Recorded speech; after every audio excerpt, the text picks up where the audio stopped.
Okay, folks, Five Nights at Freddy's is here. This is the movie based on the video game. It's a very popular video game that you can find on Steam and other platforms.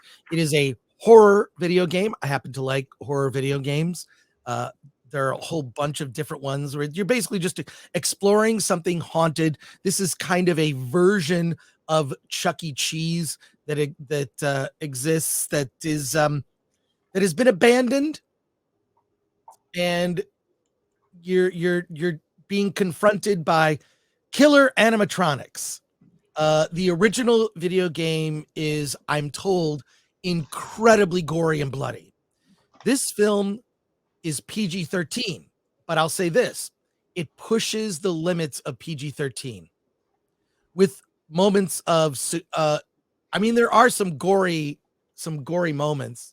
There's also a lot of suggested violence. There's a shockingly violent thing, I'm not going to give it away, that happens in the first third of the movie, where they kind of show you it. You think you see it, then you see it kind of in shadow, and then you know what happens. And it's a shocker. Like, okay, I know this is PG-13. That might have crossed the line. And I should make it clear that I am not a fan of the game. I've seen the game. I'm aware of the franchise, but I don't know the lore. But I'll say this: the actor Josh Hutcherson, who plays his character's name is Mike Schmidt. This is his first big role since the Hunger Game movies, at least that I've noticed. I'm sure he's been in other films, but he's a security guard. He has a young sister who is having developmental problems. She sort of lives in her head, barely speaks, and the sister, her name is what's her name? Abby. She's, drawing little cartoons. She's, she's getting her emotions out by drawing pictures of people and family and things in her head, but barely communicates with her brother, who is basically her caretaker. And the brother's just trying to get by. But the brother, Mike, played by Josh Hutcherson, sorry, is having this horrible recurring dream about his brother that disappeared at a family picnic when he was a kid. And you see him as a kid, and then eventually as the dream evolves, and you see this recurring nightmare of he's trying to notice details in his dream. He's actually trying to go into his dream to see if there are clues he can find to solve the mystery of his brother's abduction. And he's obsessed with it, and it's wrecked him emotionally as an adult. The fact that he was unable to save his brother or solve the mystery of his disappearance. He takes this, job working at security at the what's the name of the place? Fredda, it's something. Oh, yeah. I forget. It's like Freddy something pizzeria. Whatever. They serve pizza.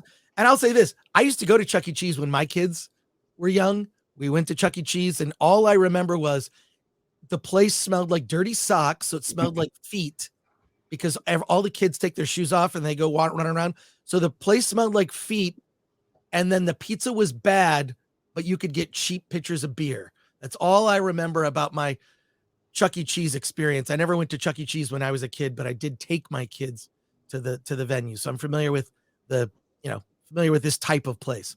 In any case,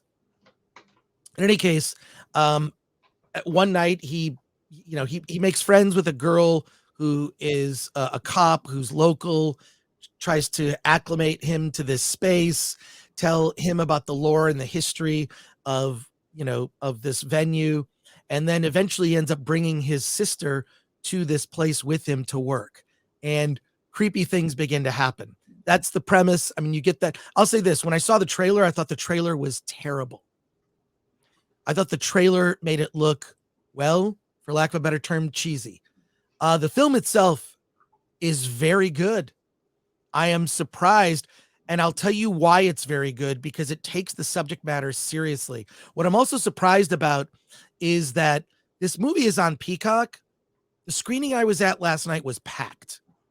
it was not just packed, it was packed with kids. When I say kids, we're talking like teenagers, probably anywhere from 11 to 16, 17 years old, and they were all taking photos of each other in front of, like, the big poster for Five Nights at Freddy's. This was literally the Taylor Swift film, but for 15-year-old boys. Yeah, I was listening to Jay and Jeremy on Geeks and Gamers yesterday, Uh-huh. and so apparently the movie cost around 25 million, and if that's true, they said that it's already made its money back in pre-sales. Already made its money back in pre-sales. It was last night, Thursday, in what they do sort of the pre-show, right? Mhm. It made $10 million. It was Yeah, the biggest horror film, post-pandemic of it beat everything. Like, and it's on Peacock. You can just I have Peacock. I could have watched it at home. I wanted to see it with an audience. But what I was surprised by, and so I'm not a fan of the franchise. I know nothing about the lore. I only know the story that's being presented to me. And I thought the what made it work was the tone. It took it very seriously. It was it leaned into suspense and it didn't lean into gore. Even though the original video games are very gory, I did have a friend in our movie meetup group. His name is Tyler. He's very familiar with the games. He was initially kind of disappointed with the movie because the movie wasn't as gory as the video game. Then he saw it a second time. He said, "Well, I've warmed up to it now. It's different." And I Mhm. think based on the intended audience, um, they, I say they loved it. Yeah. I Um, mean, I can and give I you a got stuck in, perspective. I can give because you because my child, I took my daughter to see it, okay. and she is a fan of the game and the books, Oh, and wow. and so and then one Halloween night we actually played the first game together Mhm. and made it to Wednesday because we just kept getting killed. Um, and I will say it from the half game I played, it felt very familiar. The whole security room setup is from the video game. The idea that you're looking through security cameras, watching robots trying to kill you, is there.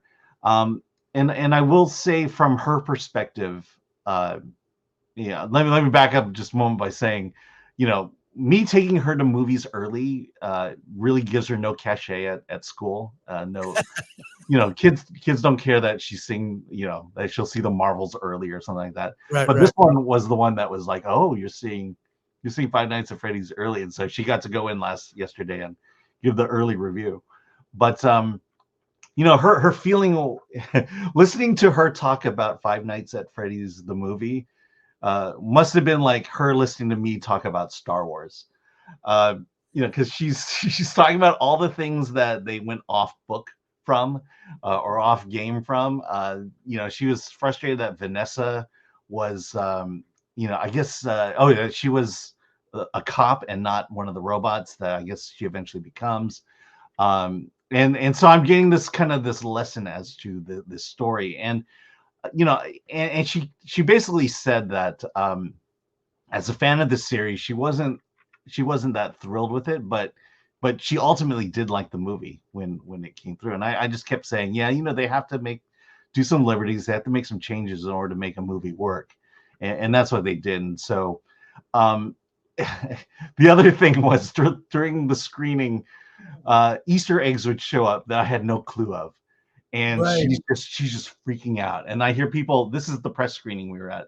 Even people in the press screening were freaking out at certain cameos that were appearing, such as one YouTuber who is kind of considered the most knowledgeable of Five Nights at Freddy. He played, I guess, the waiter in the diner, Right, right. and Everybody screamed with the waiter, and he was yeah. just like, "Maybe that's a theory," and people went, "Woo!" And It's fun. people It are was just sitting there going, "What the hell? What is Yeah, but what the hell is going on here?" it was fun to see it with an enthusiastic audience, Yeah, I'll say this. absolutely. But setting that aside, put that aside, and all the jangling keys of, like, look at this stuff from Mhm. Five Nights at Freddy's, it's actually a good film. Now, is it the greatest horror film? Uh, no. Is it one of the best of the year? Uh I mean, it's better than I expected, but it's clearly does not deserve the 28% on Rotten Tomatoes. I don't know if you could bring up the Rotten Tomatoes, but it was last I saw was 28% on Rotten Tomatoes for this movie for the critic score. That is a biased critic score, and I'm going to tell you why. Because, and this is, I got to give Blumhouse a lot of credit. The creator of Five Nights at Freddy's, it was revealed that he not only donated to Trump, but he donated to Republicans. He donated to other Republicans. Now, by the way, as an American, you can donate to whatever political campaign you want.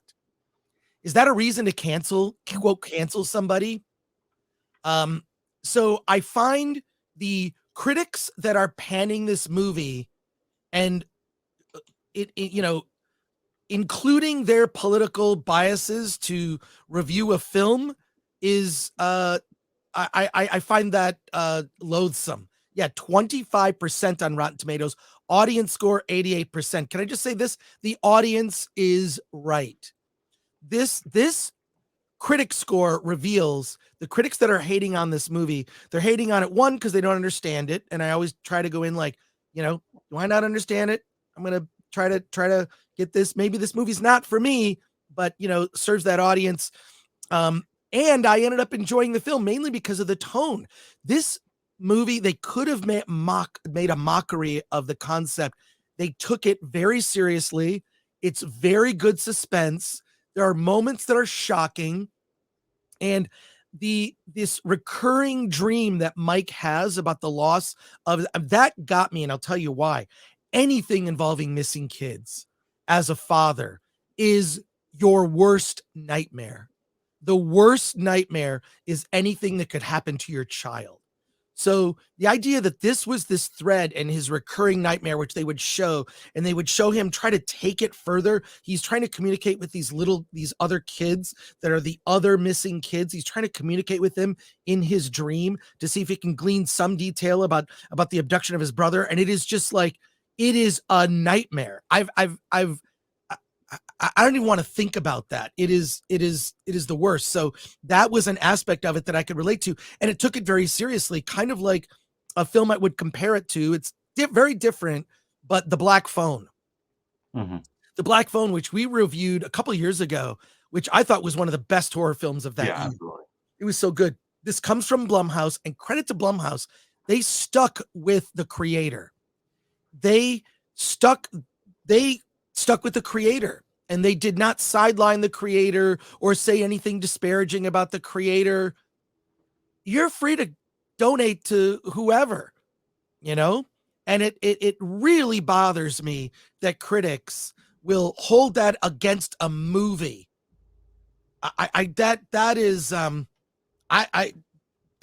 just find that I go into every film and I try to just look at it with obviously I bring in my personal biases in some ways, but I try to judge it as a movie. Is it entertaining? Does it deliver what it promised, which is something, that is, look, it's a horror film. Hopefully it's going to be scary, and hopefully I'll be taken on a journey, and all of that happened for me. So I recommend Five Nights at Freddy's, whether you're a fan or whether you're not a fan. And that's what I think the movie did well is I am not a fan and I don't know all the lore. I know the basic premise and I know some of the characters. But I really enjoyed the movie and I recommend it. Alan, do you recommend Five Nights at Freddy's? No, I don't. What? Yeah, I don't. So why? Okay, so to me, Five Nights at Freddy's, the thing I appreciate about Five Nights at Freddy's, it's horror for kids. And I like the fact that it goes, I don't know, does it go further than Goosebumps? Maybe not. But it just felt like the movie was so watered down from a horror aspect for the sake of the kids that it just became uninteresting to me. A lot of the gore, a lot of the violence, a lot of the terror is done off screen, and I'm like, why can't we push that a little bit? You mentioned Black Phone, and I would say Black Phone is to me that's a little more. That's the kind of horror. If I had a horror movie in mind for kids, I would I would suggest Black Phone, because I think, because you do want to terrify kids, and I think this just, the movie, I felt like it was just pulling punches. Also, it felt like there were things missing that needed to be in this movie, that maybe because it was for kids that they wouldn't bring in, and so it felt like it was an incomplete movie to me, and from a story standpoint, and so, I mean, ultimately, end, I wasn't that excited about it. I felt like, and I keep saying this over and over again, I think children deserve better in terms of storytelling, and I think you could bring much more adult things into the story than what happened here, because I think yeah, I'm sorry, look at the comments, I shouldn't be doing that. I feel like kids deserve better storytelling than this, and I think this is close, but it just pulled too many punches for me to be really excited about it.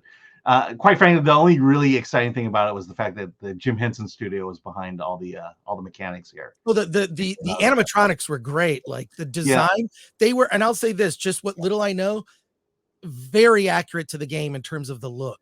Yeah, I mean, not very accurate, but also I think this is look, there's supposed to be a horrific moment at the end, and I'm not going to say anything more because it's a spoiler. But to me, it wasn't that horrific. Again, a lot of what's happening is in the talking mind. about the reveal, the sort of Scooby-Doo like reveal. Yeah, I mean, unfortunately, that's the worst thing. Is my daughter spoiled that for me, and so I was kind of expecting it from the very beginning of the movie. But what happens after the reveal is what I felt like was, it was very kid gloves at that point. And like I said, I feel like children deserve more. Even there are scary aspects of the original Snow White, and Walt Disney felt like, yeah, kids need to be scared, and he put that in his movies. Bambi, not to spoil that, but when mom gets killed, that's pretty horrific for children. But I think children can handle it, and I think children need to see stuff like that. Well, look, I recommend it. I mean, it's for me like between a 6 and a 7, but it exceeded my expectations because I thought the trailer was not very good. I'm only, I'm mildly familiar with the franchise, but I had a very good time, and I think it exceeded my expectations from the standpoint of there's a deeper story there about child abduction, which I think is on its face incredibly dark, and I enjoyed the film. I also think it's the beginning of a franchise. I think that like a lot of what you're saying and a lot of the critiques that are going to come in from hardcore fans, those notes are going to be included in the follow-up. But I enjoyed it and I recommend it. You're saying you don't recommend it. Yeah. I mean, look, teens who are fans of the games, teens in general, I think they're going to like it. I personally just, I didn't walk away feeling like I saw something great at all.